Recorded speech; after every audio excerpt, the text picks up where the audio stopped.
రేవంత్ సర్కార్ కీలక నిర్ణయం తీసుకుంది. తెలంగాణలో కాంగ్రెస్ ప్రభుత్వం ఏర్పడి ఏడాది పూర్తవుతున్న నేపథ్యంలో ప్రజా విద్యోత్సవాలకు రంగం సిద్ధం చేసింది.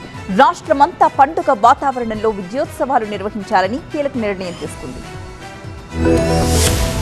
వచ్చే నెల 7వ తేదీకి రేవంత్ సర్కార్ ఏర్పడి ఏడాది కావస్తున్న నేపథ్యంలో ప్రభుత్వం కీలక నిర్ణయం తీసుకుంది. రాష్ట్ర వ్యాప్తంగా పండుగ వాతావరణంలో ప్రజాపాలన విజయోత్సవాలు నిర్వహించాలని నిర్ణయించింది. ఈ మేరకు ప్రజాపాలన విజయోత్సవాలపై ముఖ్యమంత్రి రేవంత్ రెడ్డి సమీక్ష చేశారు. ప్రజాపాలన విజయోత్సవాల్లో శాఖల వారీగా, విభాగాల వారీగా ప్రభుత్వం తొలి ఏడాదిలో సాధించిన విజయాలను, చేపట్టిన కార్యక్రమాలను ప్రజలకు వివరించాలని అధికారులకు సూచించారు సీఎం రేవంత్ రెడ్డి. సంక్షేమం, అభివృద్ధి కార్యక్రమాలని విస్తృతంగా ప్రజల్లోకి తీసుకెళ్లాలని సీఎం రేవంత్ రెడ్డి ఆదేశించారు. సందర్భంగా డిసెంబర్ 9 వరకు ప్రజాపాలన విజయోత్సవాలపై చేపట్టే కార్యక్రమాలని సీఎం కు వివరించారు అధికారులు.